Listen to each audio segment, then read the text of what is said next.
Alright guys, you've been following our videos on the Hemi swap. It's done, it's in. Runs good. We'll go show through how we got it in there, and then we'll fire it up and see what it looks like all finished for you guys. And I'll show you even some of the downfalls and mistakes that we made, but that's part of the learning process. And then I'll go over at the end issues I ran into and how we solved them. Here we go. Day one, I already got the grill off. We just forgot to shoot it before we pulled it in here, but just popped the grill off. I won't go in depth really on pulling the motor on it, because you can find plenty of that online. And then if you really can't pull the Jeep motor, this project definitely ain't gonna be for you. But we got pulled the grill off so far. We did drop the tunes off out of the ECM. That way the ECM is back to stock, and then I have a tuner I could sell because it's unflashed from the Jeep. So we just got done doing that, getting ready to pull the bumper, winch off. There's the motor all done up, ready to go in. A few things I'll talk about that I couldn't find info on, took a little bit figured out, but wiring harness is kind of confusing on these things because they build them for the 5.7 and the Hellcat motor 6.4. So some of the wiring when you get it is a little long. Some of it, like for example, this wire going to your sensor, coolant temp, it would be somewhere else in the truck motor. This is the car motor, so it's more set up like the Hellcat engines. Same thing going down here to your oil temp sensor and stuff. It's long, so it could reach over to the other side of the motor if it needed to be. But and then it comes with a bag with your different setups for a couple different connectors to figure out based on which motor you have. But it's all the generic wiring harness. They just come with little connectors on them. If you do it from a car to a truck, that's what this is, a car motor, but you convert it to a truck. This sensor here, oil pressure sensor, it comes with it, a housing when you buy it, but you don't need it because it goes in the one that's already on the car, the motor itself, so you don't have to worry about that. This one's taking the weld on motor mounts, brackets. I'm cutting the ones off the frame. These are out of the Cherokee with the Hemi in it already. And we did the Hellcat oil pump conversion on this already. This AC is just mocked up here. I was trying to find the height for the PSC pump to go over. We go to mount that on. I'll wait till I get it in because I got to get to that tab right there to set it in. So when we go to put it in, I'll go over. I had to call, try and find the part number for you guys. The kit that they say is the right one, but it doesn't work. You got to get a different bracket. They shipped it out for free. So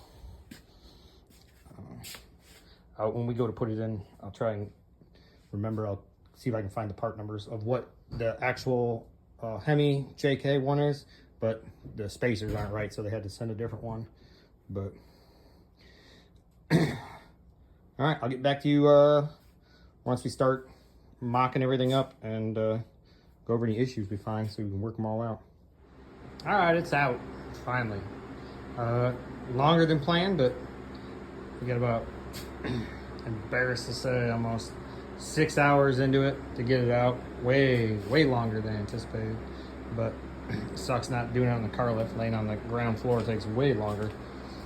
I used to be able to do these things in like 3 hours. You'd have them out and almost back in. But transfer case separated. It's going back on it. Seal was bad on the input shaft, but we get duct taped up. We're gonna pressure wash it all off. So seals is all gonna get replaced out before we put it in. All right, day number 2. Got it pushed back in, got the old motor out of the shop. So I just got back from the parts store, ordered a bunch of seals. I'll be in tomorrow, hopefully, for the transmission and transfer case, get all those seals replaced. But gonna cut the motor mounts out today. Weld in the new ones. And then gonna move the steering over as well. And then we will be doing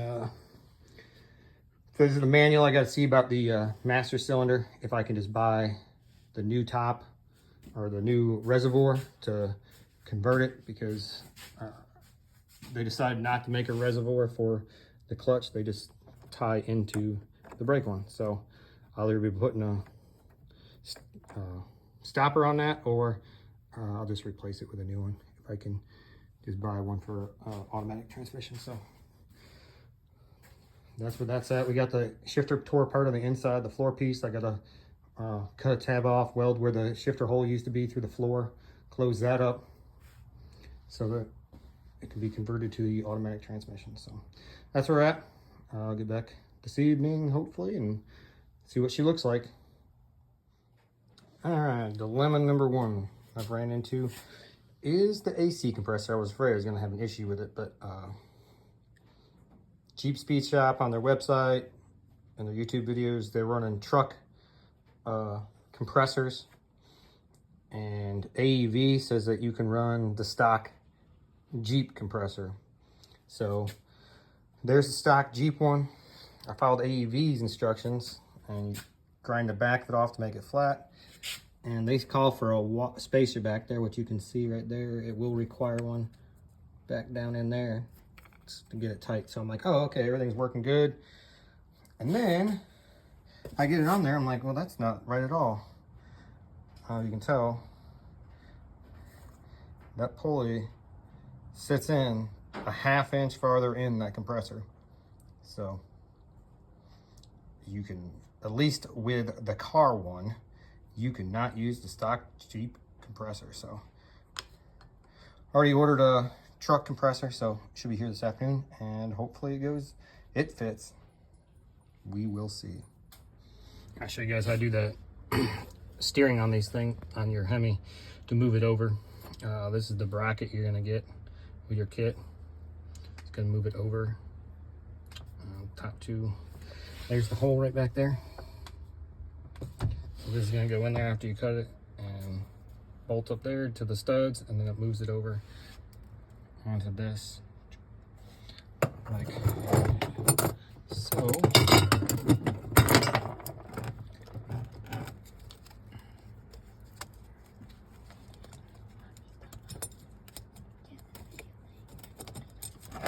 All right, that's how it's gonna go. So it's gonna move it over that much. How to get these out, so you don't have to look it up. I will show you quick here. Get your steering wheel straight. I zip tied it off. Wheels are straight, steering wheel is straight. This yoke here, where the bolt faces straight down, and the one out in the front bolts straight up. So you can slide it off there. I marked it so I could make sure it lined up, even though it shouldn't move. And then your two dash parts. This one was down there, popped from the bottom, comes out. This one was up here. You pry the top, pop the top out, and then it comes off that way. This one has the stereo system in it. So this was, your amp was slid in there. And there's this plate here. So 2 screws, 2 bolts get this out. 1 bolt, pull your amp out, and then you got to wiggle it. It's got the rubber in the back. They just sit down in those 2 little spots. You wiggle it, pull it out, and that's how you get it out from the inside. Very simple. And then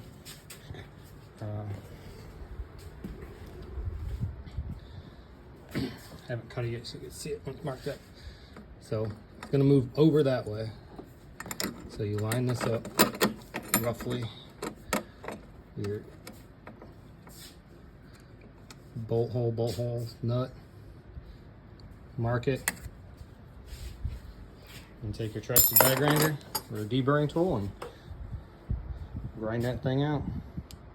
So I'll show you.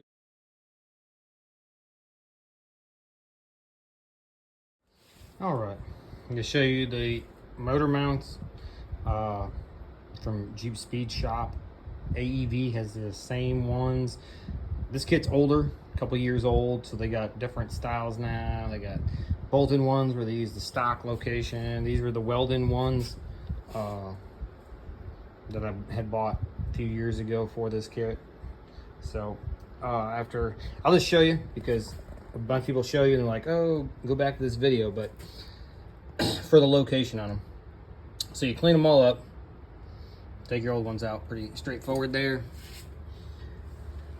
All right, this is the passenger side. There's one long oval down there. And I was like, where in the hell do you put that fucking thing?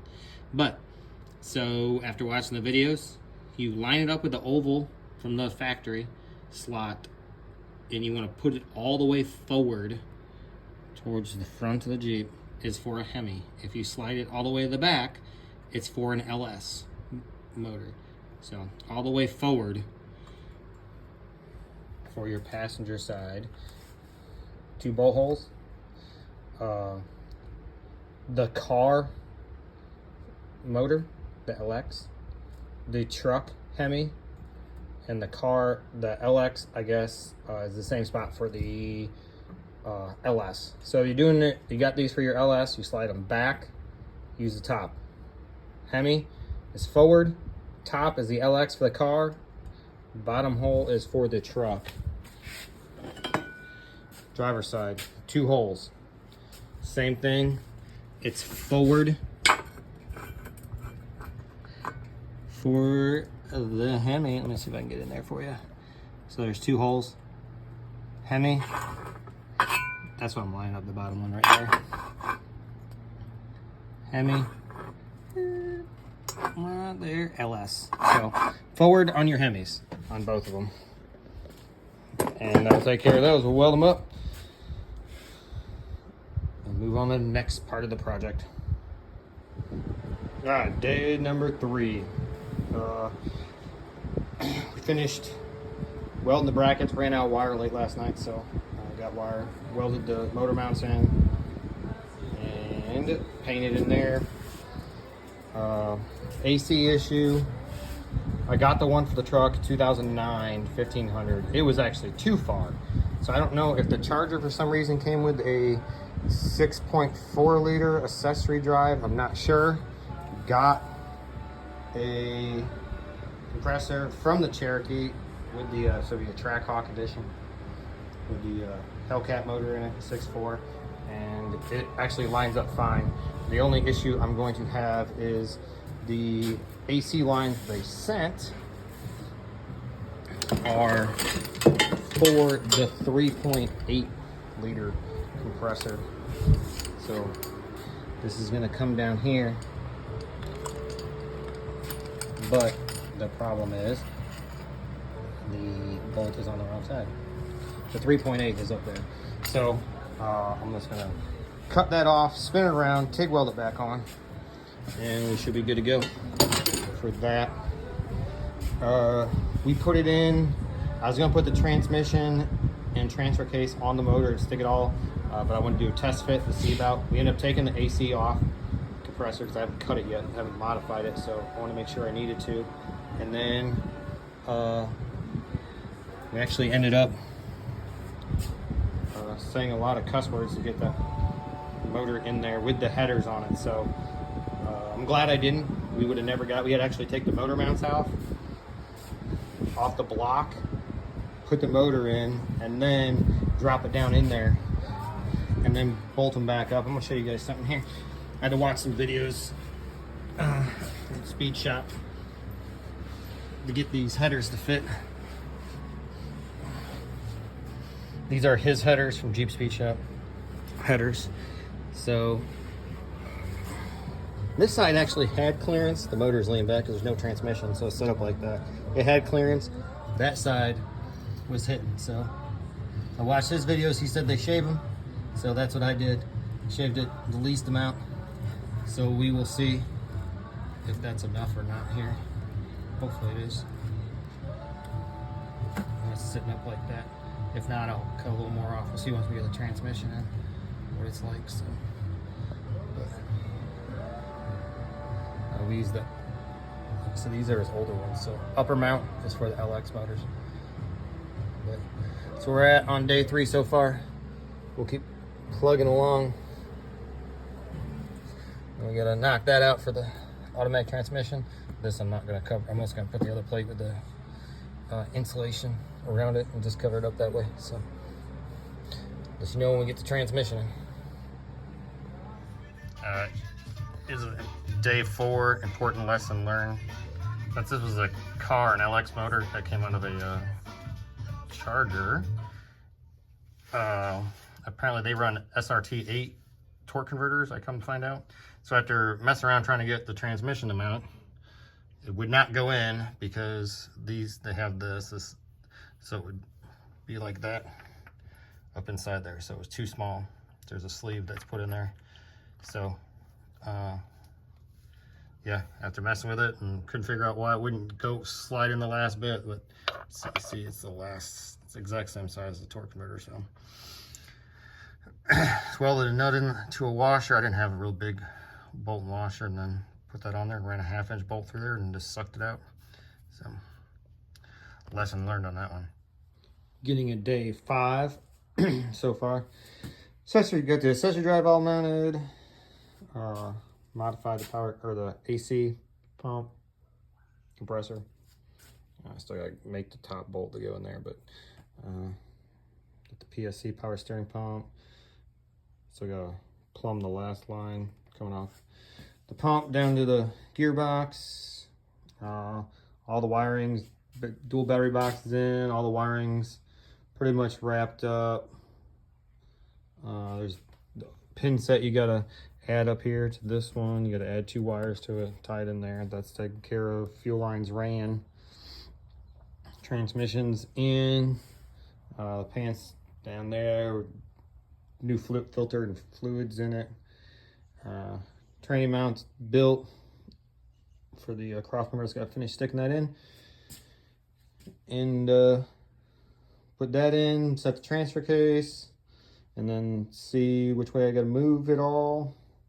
Line shifter's already in for the transmission, so we're getting close. Hopefully by the end of the day we'll be firing this bad boy up. So I was going to talk about the power steering pump. Here's the Hemi. There you go, high pressure line for the PK 1860. Now let me show you what it came with. These 2 spacers, and then that's the one I called and they sent us that one. Now I think the reason these may work for you if you're running the 5.7 accessory drive, this might be right, and that's the one for the 6.4, because everything on this has been the 6.4 so far. Running 6.4 style air conditioning, apparently power steering pump, and then it also ran the rear crank with that bushing in there was set up for the 6.4. So, and the wiring, the way the wiring is laid out, is like a 6.4. So that's probably why that spacing's like that. So if you end up getting it and you got the car motor, you might have to ask for a fatter kit if you get these 2 smaller ones and it doesn't line up right. I did not do the pulley that they add right there. I don't have the big box on there, and if I do it, I'll just add it then. So that's where it's at so far. Hopefully we'll be firing up here in the next couple hours. All right, here we go. Firing up for the first time. Ready? Yep.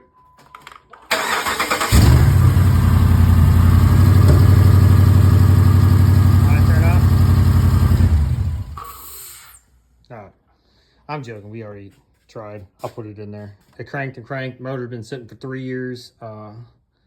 Filters on the fuel injectors were actually plugged up, so only hit 2 injectors. We got the fire eventually, but only 2 injectors were running. So pulled the rails, pulled the filters out.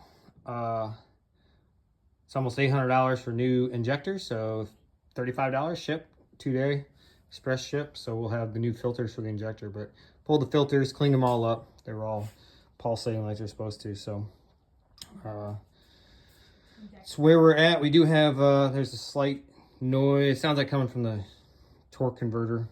because I made those bolts, so I might have to get shorter head ones or cut them down a little more. It sounds like it's ticking somewhere, or something's just touching the frame somewhere, which I could definitely see why it's doing that. But at least she runs, so I know I can just gotta get to the fuel rail, but we can get the AC flush and stuff tomorrow, start making high pressure lines, put the radiator in and all that. So drive shafts, I think I gotta shorten the rear on this a little bit, it seems like. So, but finish putting the exhaust up. So not bad. Day 5, hopefully by 6 we'll be able to drive her. All right, day 6 of it. I didn't get much updated yesterday or shot on video, so but got a lot done. Show you where we're at. Still waiting for the injectors filter to come in. Hopefully they're in today. Everything else, wire's been double checked. AC lines, the ones they sent didn't work because I'm running a different AC. So I don't know if I should have got some pictures of it. This one here, your high pressure off the compressor, is the stock Jeep one. I just had to gently massage it around to make it clear the gearbox. As you can see, there's not a whole lot of room, and it's not kinked though. It kind of has a little pressure right there, but it's not kinked. And then the one behind it, I cut off and TIG welded it back on, and then did a little massaging back here to make it run. I still gotta move this one around a little bit more and make it come down a little farther in line here so I can get the reservoir up there. But that's what we're working on. Griffin radiators in. We're gonna try the some of them say you can do it without running a check engine light, but some throw it. So that's the stock fan thermostat out of it, and I built this little box here to hold it since the shroud's a lot thinner. This radiator's a lot fatter than the other one. So, and I got it kind of just loosely wired in there to make sure it works. On this one, the lower radiator hose, I ordered the 2 that they said to get, and yeah, they don't fit. So the lower one actually is the one that's out of the charger that the motor is originally out of. So, or out of part of it anyhow. I didn't have to cut it though, but it fit in there. So that's where it exhaust is in it. So we're gonna finish plumbing it up. We'll flush the power steering, the box per PSC's instructions. We already did it the other day with an actual flush product, but there's still some in it, product in it. So we fill the reservoir up and we crank it over. We'll just run the fluid through it till we get clear, and then shut it off and top it off, tie it into its cooler. So we got to mount its beautiful cooler. We'll be ready to test it out. All right, onto the PSC pump. I had some people run some lines the other day, but I didn't like them, so changing it up. For some reason they sent, this is supposed to be the kit for the Hemi to go into the JK. That's what they said in their package, is the part number. Nothing seems to be built for this setup. I don't know what they put together, but it's not, none of it's right. But the return line, you gotta have the reservoir up above it to flow into your pump is optimal. Well, they sent a 45 and a 90 for this hose, which I don't know what they were thinking. The 45 I get because you got a slope there, so it'll help. You can get it here, around there, but what are you gonna do with a 90? It needs to be a straight. I don't know what they thought that thing was gonna go to. You can't run it anywhere, it's so tight in there. So I need a straight, called around, no shop by me had it. A straight number 12 AN fitting. So I'll show you what I do. I'm getting ready to TIG weld it up here, but I was gonna show you here before I did that. That's the issue with this one. So what I did is I cut was a 90, cut it off. How you get these out with theirs, there's a pin right there, or it looks like a pin when you first see it, because this will be sticking out.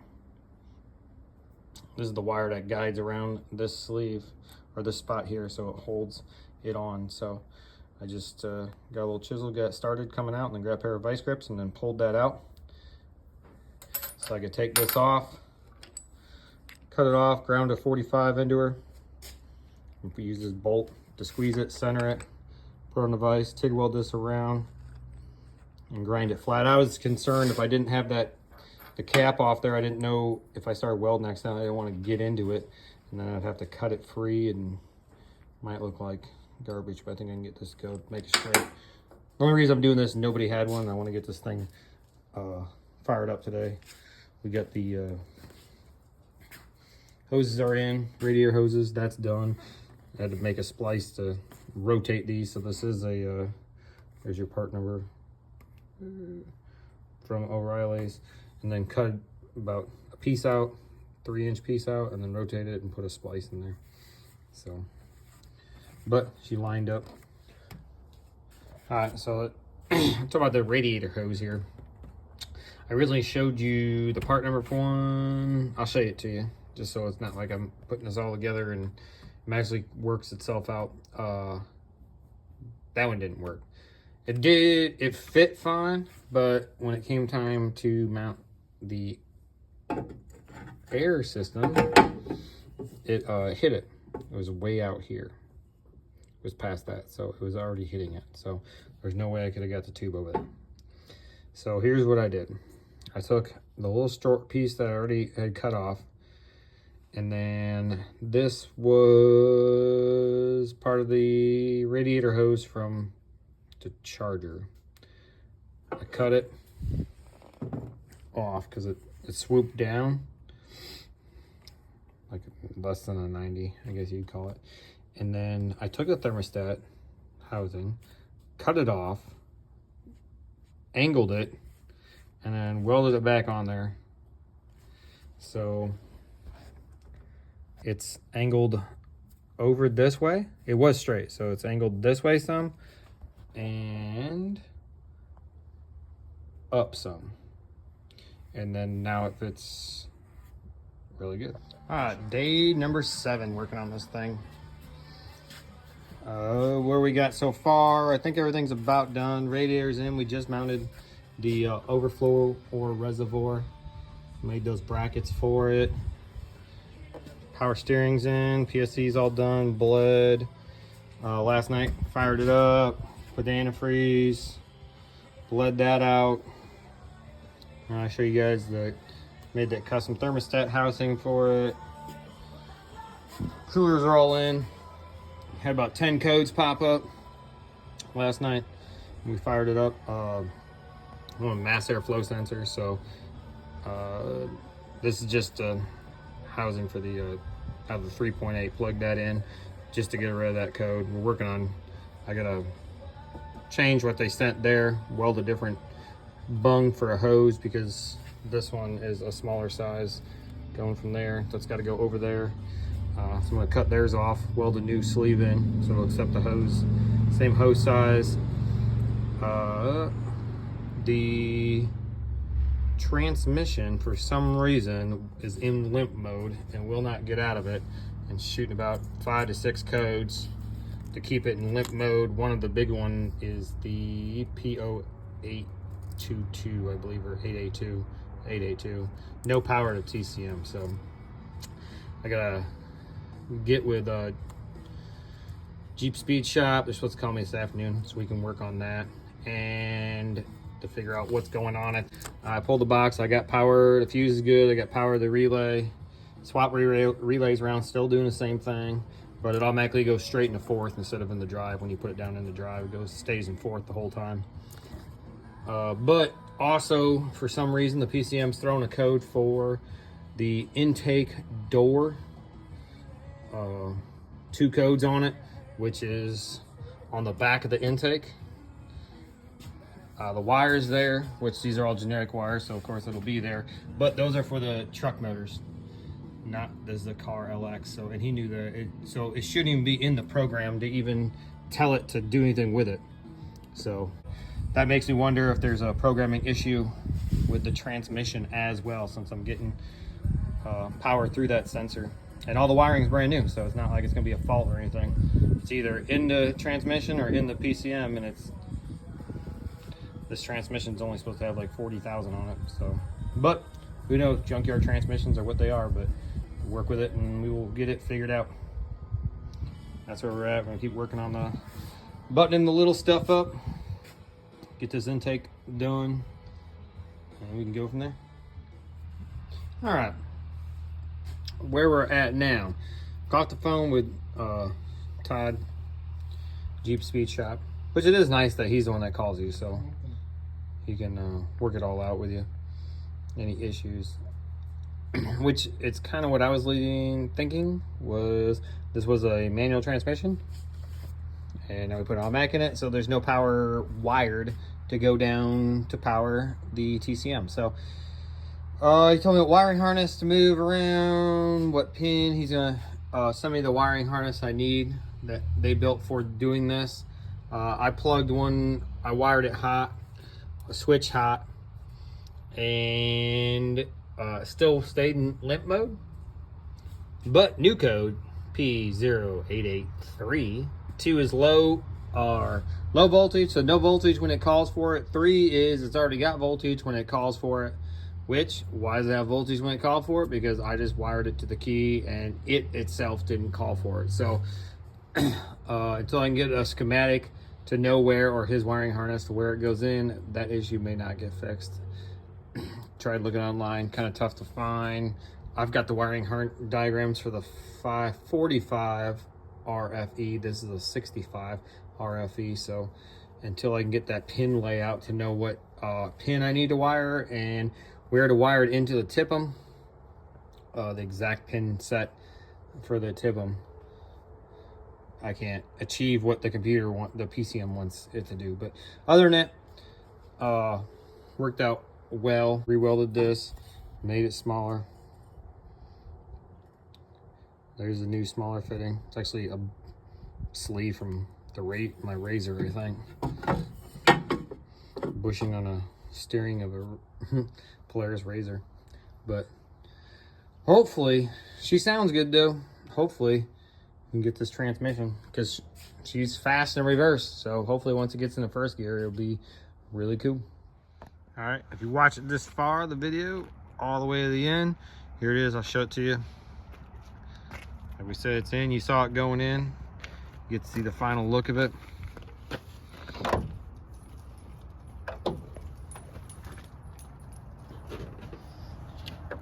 They prop it up.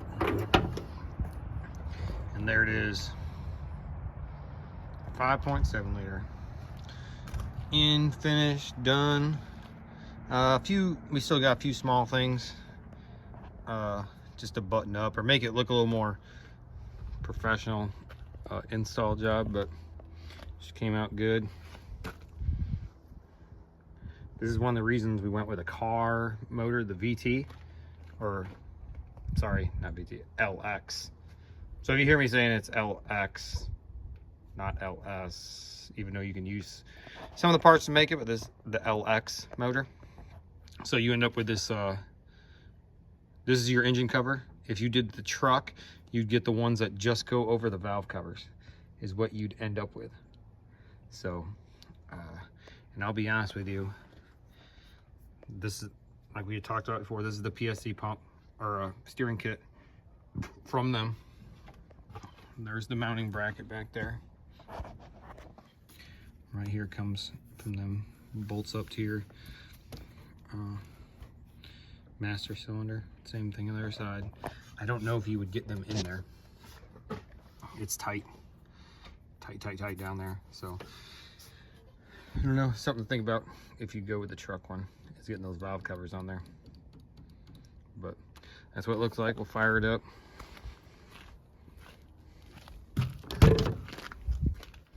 There's the center console switched over. Some of the small, it's still got the third pedal in it for its clutch, so still got to do that yet. But the automatic transmission, B&M shifter in it.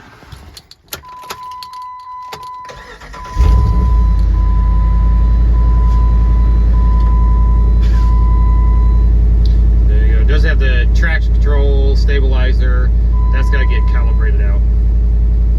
I don't have a good enough scanner, so we'll get it done to the dealer and get it done. Just to show you, yep, this Jeep had 176. It's been in it for a couple months now. Runs good. This is their exhaust, Jeep Speed Shop. Sounds good.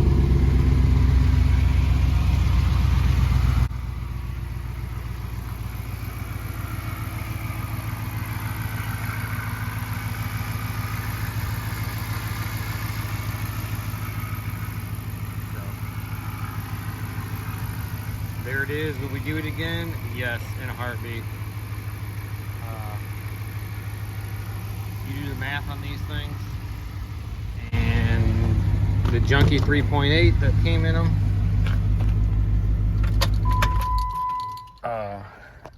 that was our turning point. So you get 3.8. That one had 170,000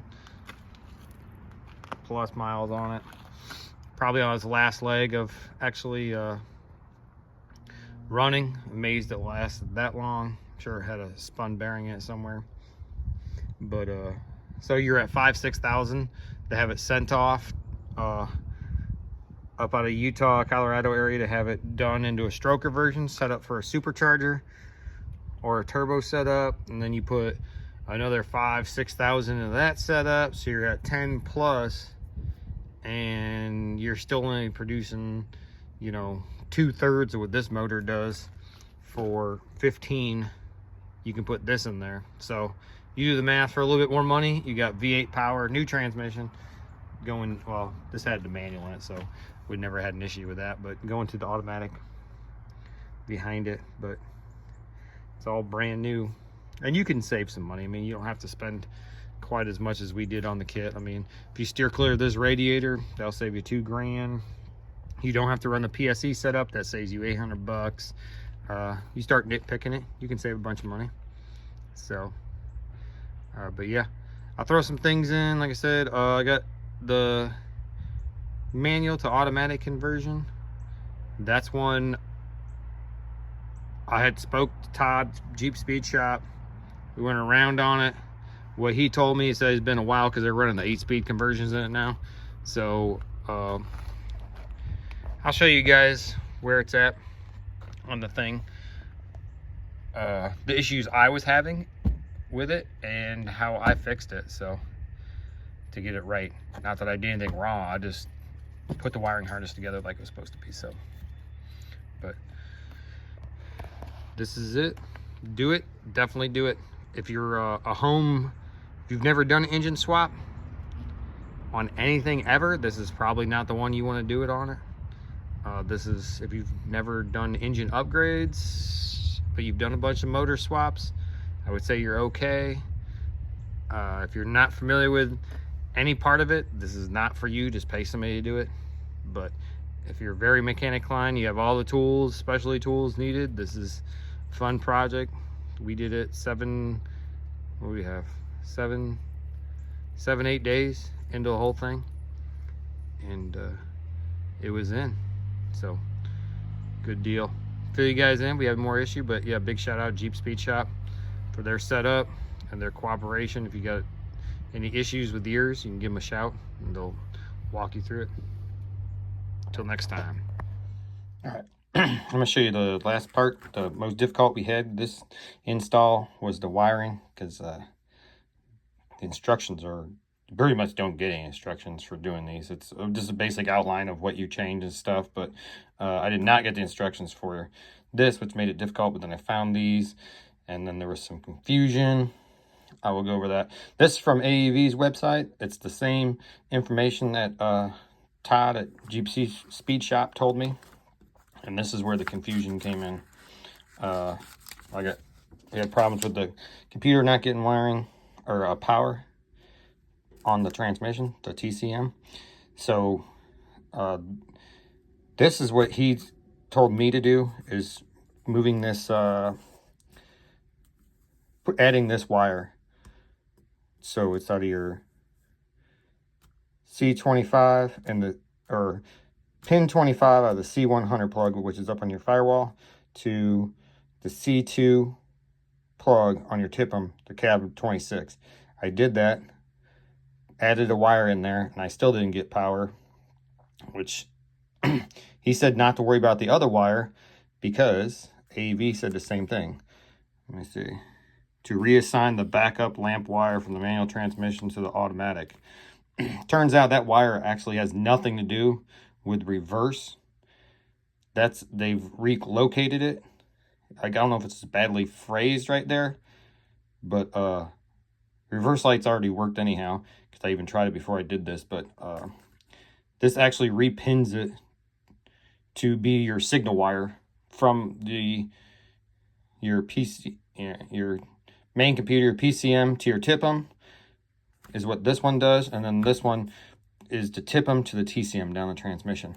So I'll show you on this one. They say you're moving the wire C100 plug, same plug, from 29 to 21, and then you move it over here on the C1 plug on the TIPM.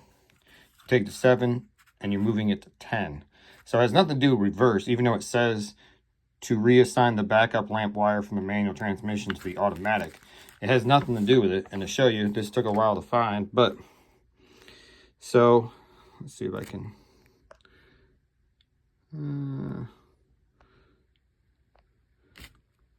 there's the transmission control signal 21, which cavity 21 and C100. So that's what they want you to assign it to. It's the C100 21. And then if you look up here, C110, which is where you're assigning it there. Move it to C110. So you're actually taking the green and white wire, what they call the backup lamp wire, but you're actually reassigning it to become the signal wire to your TIPM. And then the other wire that got changed out, or that it added, I added this wire, is C100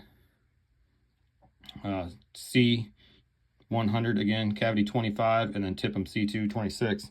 So if you look right here, C100 plug 25, C2, can't really sell it, but it's pin 26, and that's your power off your TIPM going back. So you added the signal wire from the PCM to your TIPM to tell it to turn on, to power the transmission, and then you add the out from the TIPM to the transmission, which is why it was in limp mode. But that was the fix. I originally only did the first one because that's what Jeep Speed Shop said I needed, was just the one. But it still didn't work, and I was like, well, if the wire from the TIPM's missing, why wouldn't the wire from the PCM to the TIPM also be missing, since it was a manual? And that's what it was. It turned out I had to do this one, but I don't know if it's just poorly written with that reassign the backup lamp wire from the manual to the automatic. It has nothing to do. Now, was that wire for the reverse lamp on the automatic or the manual? I don't know, but it had nothing to do with it. The reverse light, it was actually the signal wire, which is when I got the wiring harness from Jeep Speed Shop for the conversion, it had 2 wires in it, which made me think, okay, there's a need for this second wire, but just didn't come with the instructions. So I found this online, the wiring diagram for it, and that explained it. So that was my last issue with it. Got it, and it's all good to go. So any comments, suggestions, leave them. I'm sure I did some stuff that some people wouldn't do, and maybe made some ideas for some other people to do, but leave them and see how it goes.